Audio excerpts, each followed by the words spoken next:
ఓం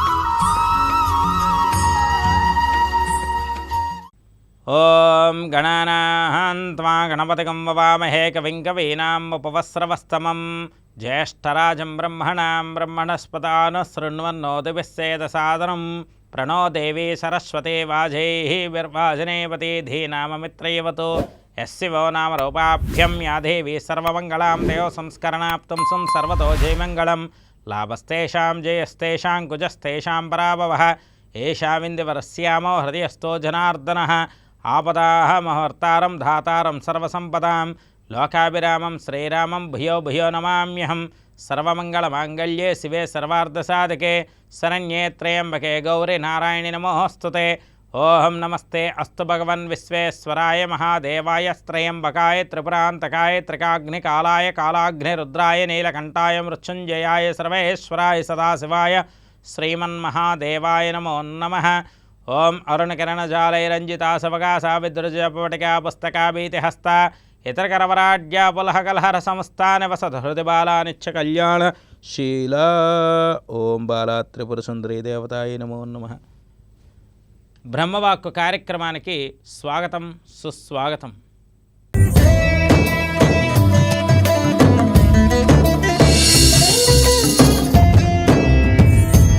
10/2/2025 సోమవారం నేటి పంచాంగం.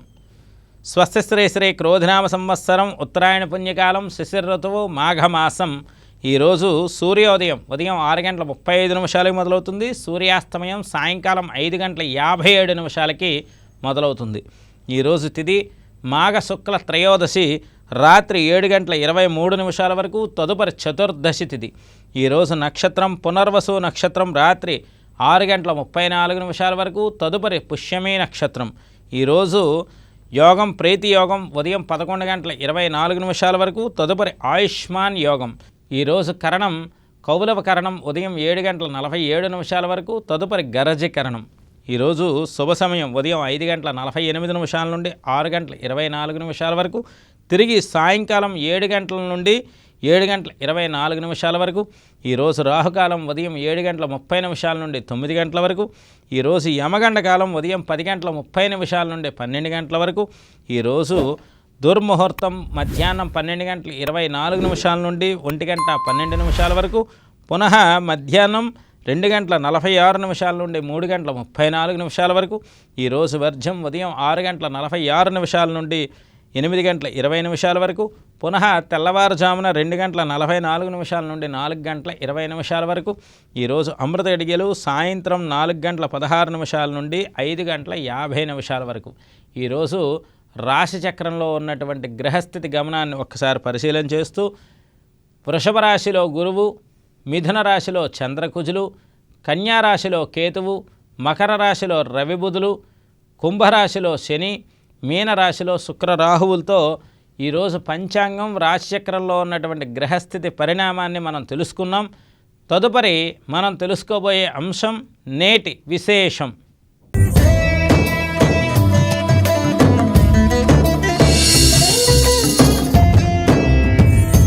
ఓం నమః శివాయ. శివాయ గురవే నమః. మాఘ శుక్ల త్రయోదశి ప్రదోషకాల వ్రతం.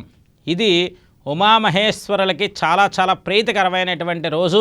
ఉమామహేశ్వరులకి ప్రీతికరమైన మాఘమాసం. శివరాత్రి ముందు వచ్చేటువంటి ఈ యొక్క త్రయోదశి, చతుర్దశి, పౌర్ణమి ఈ 3 రోజులు కూడా శివపార్వతులకి చాలా ప్రీతి అని ఆ యొక్క శివపురాణంలో చెప్పబడింది. మాఘమాసంలో చేసేటువంటి ఒక నిత్య కృత్యార్చనే శివపార్వతుల్ని చాలా ప్రీతి చెందే విధంగా ఉంటుంది. మరి అటువంటి శివపార్వతులకి చాలా చాలా ప్రీతికరమైనటువంటి మాఘమాసంలో సోమవారం నాడు మాఘ సోమవారం కార్తీక మాసంలో కార్తీక సోమవారంతో సమానమైనటువంటి వారం. అందువల్ల ఈరోజు శివాలయంలో స్వచ్ఛమైనటువంటి ఆవు పాలు, ఆవు పెరుగు, ఆవు నెయ్యి, పంచదార, తేనె ఈ యొక్క పంచామృతాలతో అలాగే కొబ్బరి నీళ్ళు, చెరుకు రసం, సుగంధ ద్రవ్యాలు, గంధము, విభూది అలాగే ఉండేటువంటి ప్రతి పదార్థంతో స్వామివారికి అభిషేకం చేసుకుని శివారాధన ఎలా చెయ్యాలయ్యా అంటే ఉదయకాలం అంతా ఉపవాసం ఉండాలి. సాయంకాలం నక్షత్ర సందర్శనం అయిన తర్వాత మాత్రమే శివారాధన అనంతరం చక్కనైనటువంటి నక్తవ్రత పూజ పూర్తి చేసుకుని అరిటాకులో ఆ యొక్క స్వామివారికి నివేదన చేసిన పదార్థాన్ని భుజించాలి. అంటే ఇక్కడ కార్తీక సోమవారం ఎంత విశిష్టమైందో ఆ యొక్క మాఘమాసం సోమవారం కూడా అంతే విశిష్టమైంది. అందువల్ల దీనికి ఎవరు అర్హులు అంటే శివుడి మీద ప్రీతి ఉన్న ప్రతి భక్తుడు అర్హుడే. అందువల్ల భక్తి శ్రద్ధ అనేది మాత్రమే ప్రతి ఒక్కరికి ఉండాలి. ఆ భక్తి శ్రద్ధ ఉంటూ శివారాధన మీద శివాజ్ఞ మీద నమ్మకం ఉంటూ ఎవరైతే శివారాధన ఈరోజు స్వామిని నమ్ముకుంటూ వెళ్తారో వెళ్ళేటువంటి ప్రతి ఒక్కరికి కూడా స్వామి కరుణించడమే కాదు, మిమ్మల్ని అధిక ధన సంపన్నులుగా, అధిక తపో సంపన్నులుగా, అధిక కీర్తి చంద్రికలు అందించేటువంటి అర్హులుగా స్వామివారు మీ యొక్క నుదుటి మీద లలాటం రెకిస్తాడు అనడంలో ఎటువంటి సందేహం లేదు. బ్రహ్మ తలరాతను మార్చే సైతం ఆ యొక్క పరమేశ్వరుడికి మాత్రమే ఆ శక్తి ఉన్నది. అందువల్ల ఇంతవరకు మనం పడుతున్నటువంటి కష్టాలకి మనం పులుస్టాప్ చేసి ఇక నుండి ప్రతి విషయాన్ని కూడా పరమేశ్వరుడు అనుగ్రహంతో ముందుకు వెళ్ళాలనే పట్టుదలతో ప్రతి ఒక్కరూ శివారాధన చేయండి. ఖచ్చితంగా మీ జీవితం సుసంపన్నం అవుతుంది. ఇందులో ఎటువంటి సందేహం లేదు. చాలా మంచి రోజు శివారాధనకి. అందరూ కూడా చక్కగా ఉదయకాలం నుండి సాయంకాలం వరకు ఉపవాస దీక్ష చేయండి. జీవితానికి సుమాగమనమైనటువంటి శుభమార్గం లభిస్తుంది. ఈ విధంగా నేటి విశేషాన్ని మనం తెలుసుకున్నాం. తదుపరి మనం తెలుసుకోబోయే అంశం 12 రాశుల నేటి గోచార ఫలితాలు.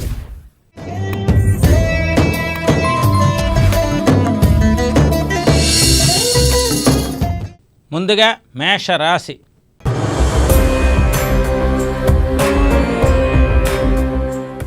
అశ్విని నక్షత్రం 1, 2, 3, 4 పాదాలు, భరణి 1, 2, 3, 4 పాదాలు, కృత్తిక 1వ పాదంలో ఉన్నటువంటి మేషరాశి జాతకులందరికీ కూడా విశ్లేషణాత్మకమైనటువంటి శుభకాల యోగం. ఇది మేషరాశి వారు శ్రద్ధగా వినాలి. విశ్లేషణాత్మకమైన శుభకాలం అంటే ఏమిటి?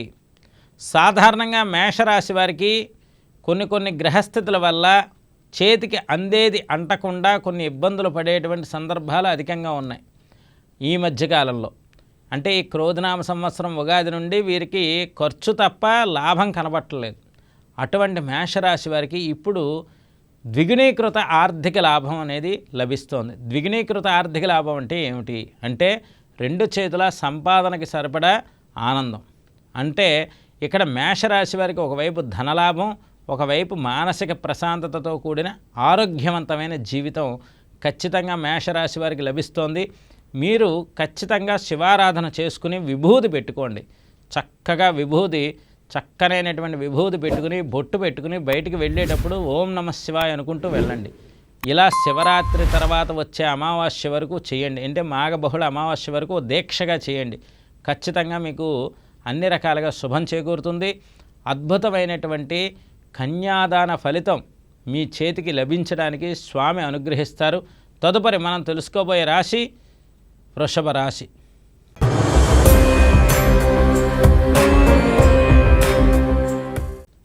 కృత్తికా నక్షత్రం 2, 3, 4 పాదాలు, రోహిణి 1, 2, 3, 4 పాదాలు, మృగశిర 1, 2 పాదాల్లో పుట్టిన వృషభ రాశి వారికి ఇక నుండి వృషభ రాశి వారి జీవితం కొత్త మలుపు తిరుగుతోంది అనడంలో ఎటువంటి సంకేతం లేదు. కృత్తికా నక్షత్రం 2, 3, 4 పాదాలు, రోహిణి 1, 2, 3, 4 పాదాలు, మృగశిర 1, 2 పాదాల్లో ఉన్నటువంటి వృషభ రాశి జాతకులకి చాలా విశేషమైనటువంటి కొత్త వరవడి ఈ రోజు నుండి మొదలవుతుంది. వీరి జీవితంలో చాలా విశేషం. కొత్త జీవితం, కొత్త బాధ్యతలు, కొత్త బంధుత్వాలు, కొత్త రకమైనటువంటి ప్రదేశ సందర్శనం, ఇలా కొత్తగా ఉంటూ ఉంటుంది ప్రతిదినం. ఏమిటండి వృషభ రాశి వారి ప్రత్యేకత ఏమిటి అంటే వీరు పడేటువంటి కష్టం వీరి మనసులోనే ఉంచుకుంటారు తప్ప బహిర్గతం చేయరు. ముక్కుసూటిగా ఉన్నది ఉన్నట్టుగా అవతల వాళ్ళు ఏమనుకుంటారనేది కాకుండా తన మనసులో ఉన్న భావాన్ని బయటికి వ్యక్తపరుస్తూ అవతల వాళ్ళకి నిజాన్ని నిర్భయంగా చెప్పే రాశుల్లో ప్రప్రథమ రాశి వృషభ రాశి. ఇదే వీరి ధర్మం. వీరి ధర్మానికి భగవంతుడిచ్చిన వరం కొత్త జీవితం. అంతే వృషభ రాశి వారు ఈరోజు శివారాధన చేయండి, అన్నింటా మీకు శుభం జరుగుతుంది. తదుపరి మనం తెలుసుకోబోయే రాశి మిథున రాశి.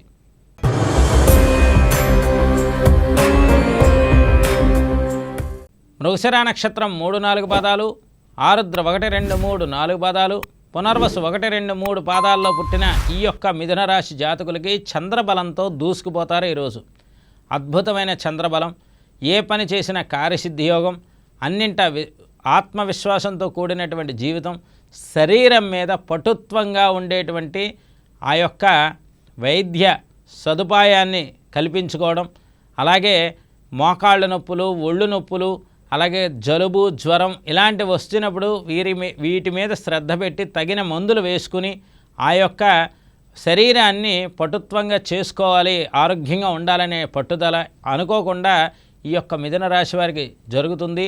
శివారాధనలో ఆవు పాలతో, స్వచ్ఛమైన ఆవు పాలతో అభిషేకం చేస్తే మిథున రాశి వారికి శుభం చేకూరుతుంది. తదుపరి మనం తెలుసుకోబోయే రాశి కర్కాటక రాశి.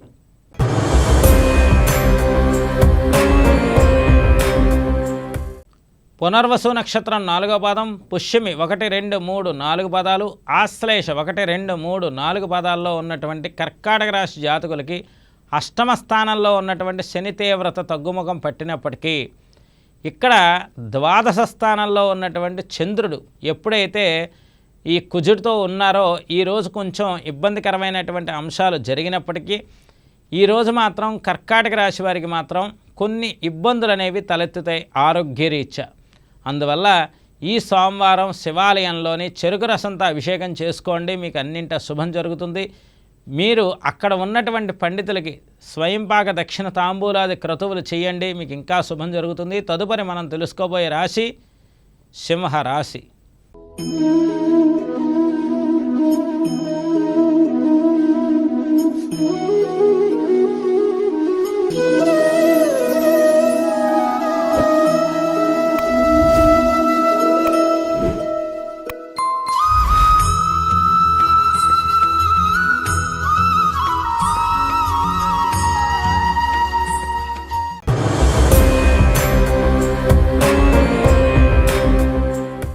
మఖా నక్షత్రం 1, 2, 3, 4 పాదాలు, పుబ్బా నక్షత్రం 1, 2, 3, 4 పాదాలు, ఉత్తరా నక్షత్రం 1వ పాదంలో ఉన్నటువంటి సింహరాశి జాతకులందరికీ కూడా ప్రధానమైనటువంటి ఇక్కడ సింహరాశి వారికి ఆనందం అనేది ప్రతి నిత్యము కావాలి అని కోరుకునే ప్రప్రథమ రాశి సింహరాశి వారు.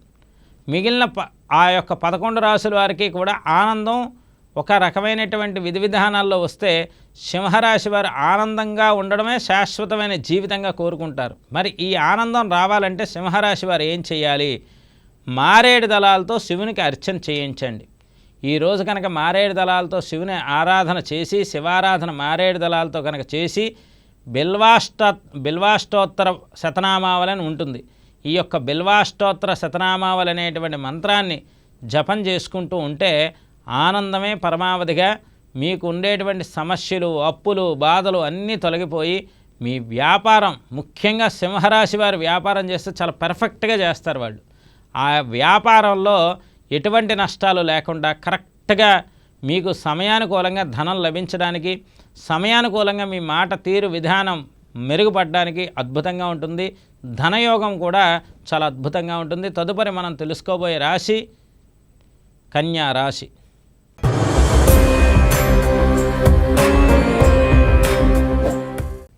ఉత్తరా నక్షత్రం 2, 3, 4 పాదాలు, హస్త 1, 2, 3, 4 పాదాలు, చిత్త 1, 2 పాదాల్లో పుట్టిన కన్యారాశి జాతకులందరికీ కూడా మరి రాహువు యొక్క ప్రభావ తీవ్రత వెళ్ళిపోతూ మరి కన్యారాశి వారి మీద ఉంది.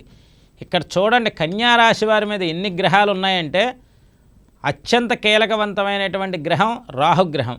రాహుగ్రహం యొక్క దృష్టి ఉన్నది. దేవగురు బృహస్పతి పంచమ దృష్టి కన్యారాశి మీద ఉన్నది. మిథున రాశిలో ఉన్న వక్రించిన కుజుడి యొక్క దృష్టి, చతుర్థ దృష్టి కన్యారాశి మీద ఉన్నది.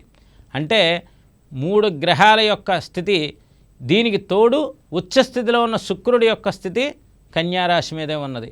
అంటే ఇక్కడ ఈ యొక్క స్థితికారకత్వం, గ్రహకారకత్వం కన్యారాశి వారిని చాలా బలోపేతం చేస్తున్నాయి. వీరు ఇంకెవ్వరిని నమ్మకూడదు, నా ఆత్మవిశ్వాసాన్ని నేనే నమ్మాలి, నేను కష్టపడాలి, భగవంతుడిని నమ్ముకోవాలి, చక్కనైనటువంటి గురువుని మనం ఆశ్రయించాలి, ఇలాంటి ఆలోచనలు ఎక్కువగా ఉంటాయి.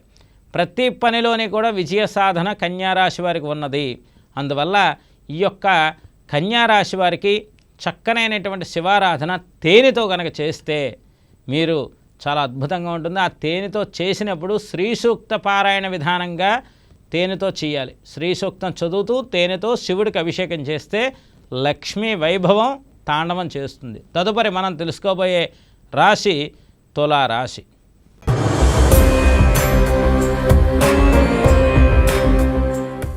చిత్తా నక్షత్రం 3-4 పాదాలు, స్వాతి 1, 2, 3, 4 పాదాలు, విశాఖ 1, 2, 3 పాదాల్లో ఉన్నటువంటి తులారాశి వారికి గ్రహస్థితి అష్టమ గురుదోషం ఉన్నది.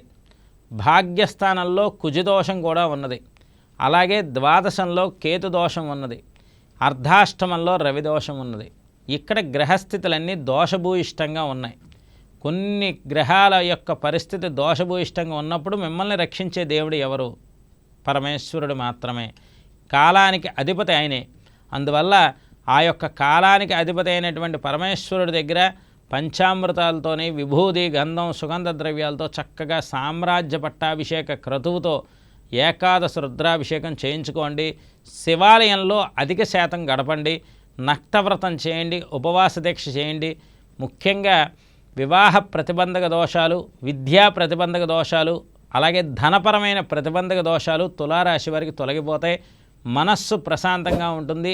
ఆరోగ్యం ఐశ్వర్యవంతంగా ఉంటుంది. తదుపరి మనం తెలుసుకోబోయే రాశి వృశ్చిక రాశి.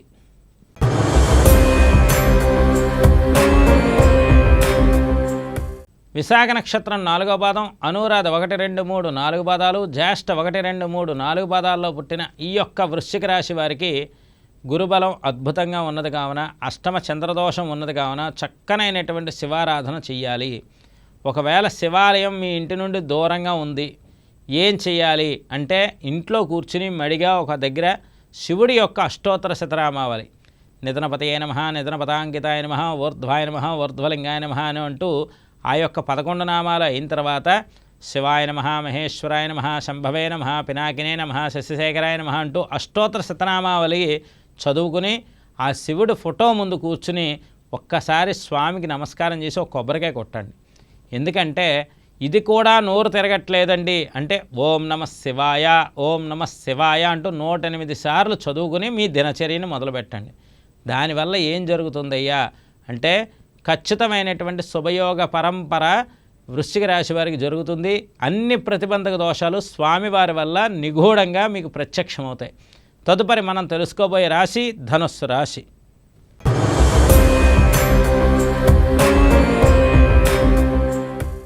మూలా నక్షత్రం 1, 2, 3, 4 పాదాలు, పూర్వాషాఢ 1, 2, 3, 4 పాదాలు, ఉత్తరాషాఢ 1వ పాదంలో ఉన్నటువంటి ధనుస్సు రాశి జాతకులందరికీ కూడా సప్తమ స్థానంలో ఉన్నటువంటి చంద్రమంగళ యోగం వల్ల ఒక శుభవార్త మీ చెవిని వినపడి ఇంకా భగవంతుడు ఉన్నాడు నా యందు అనేటువంటి ఆనందాన్ని ఇస్తారు.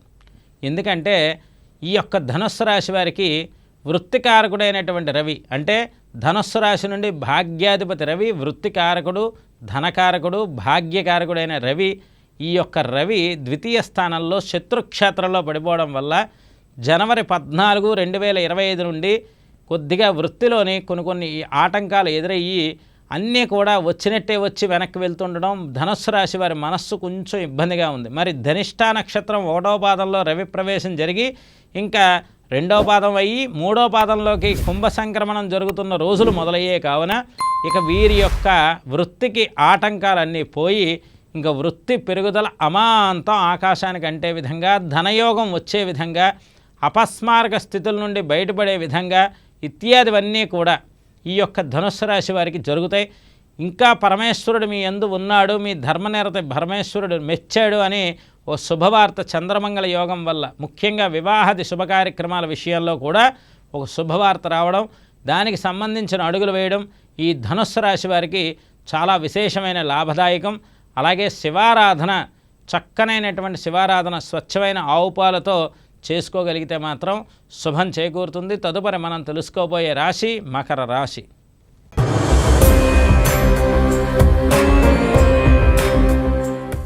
ఉత్తరాషాఢ నక్షత్రం 2, 3, 4 పాదాలు, శ్రవణం 1, 2, 3, 4 పాదాలు, ధనిష్ట 1, 2 పాదాల్లో పుట్టినటువంటి ఈ యొక్క మకర రాశి జాతకులకి ఇంకా అన్ని రకాలైనటువంటి శుభయోగాలు, వ్యాపార లాభాలు, అద్భుతమైనటువంటి శుభయోగ పరంపరతో ఈ మకర రాశి వారికి ప్రారంభ దశగా ఈ వారం మొదలవుతోంది. ఈ సోమవారం నాడు మకర రాశి ప్రభుత్వ ఉద్యోగస్తులందరికీ కూడా ఒక శుభవార్త వినబడ్డం. మకర రాశిలో ఉన్నటువంటి ఉపాధ్యాయ అలాగే ప్రభుత్వ ఉద్యోగులు ఎవరైనా ఉంటే ఆ ఉద్యోగరీత్యా వీళ్ళకు శుభవార్త వినడం, వీరి సన్నిహితుల వల్ల కానీ వీరి పై అధికారుల వల్ల కానీ ప్రశంసల వర్షం పొందడం, మకర రాశి వారికి అన్ని రకాలుగా కూడా మంచి రోజులు మొదలయ్యాయి.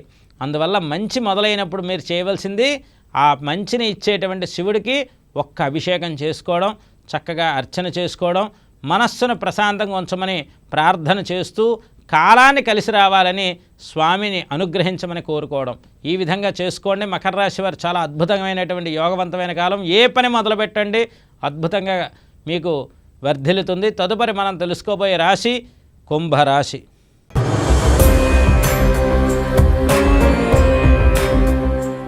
ధనిష్ట నక్షత్రం 3, 4 పాదాలు, శతభిషం 1, 2, 3, 4 పాదాలు, పూర్వభాద్ర 1, 2, 3 పాదాల్లో పుట్టిన కుంభరాశి జాతకులందరికీ కూడా నిర్దిష్టమైనటువంటి శుభయోగ పరంపరకి నాందిగా ఉండే రోజులు మొదలయ్యాయి.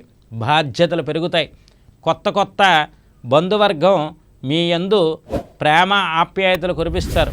ముఖ్యంగా మీ యొక్క ధనం మీద జనుల దృష్టి పోతుంది. ఇది కుంభరాశి వారికి ఈ ప్రాతకాలం చెప్పుకోదగ్గ అద్భుతమైనటువంటి శుభవార్త.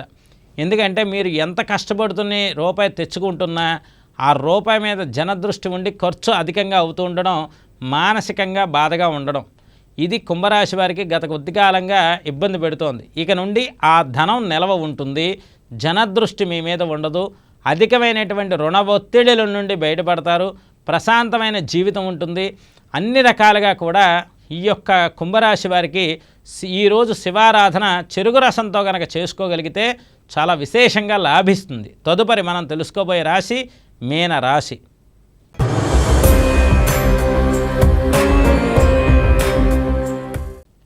పూర్వభాద్ర నక్షత్రం 4వ పాదం, ఉత్తరాభాద్ర 1, 2, 3, 4 పాదాలు, రేవతి 1, 2, 3, 4 పాదాల్లో పుట్టిన మీనరాశి జాతకులకి రాహువు శుక్రుడు రెండూ కూడా చాలా అద్భుతంగా ఈరోజు మంచి చేస్తాయి.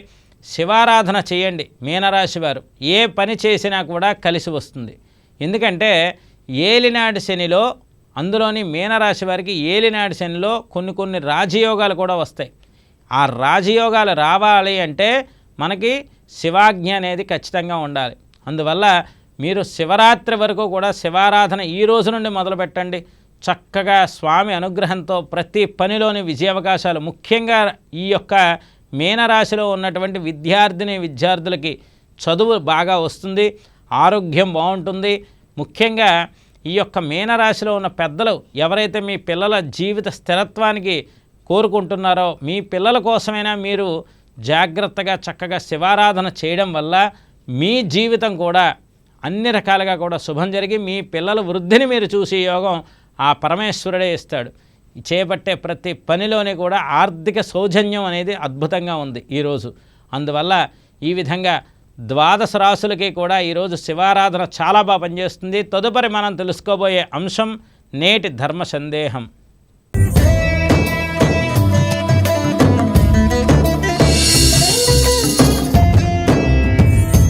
చాలామందిలోని ముఖ్యంగా ఆడపిల్ల తండ్రులకి ఇది చాలా బాగా వర్తిస్తుంది.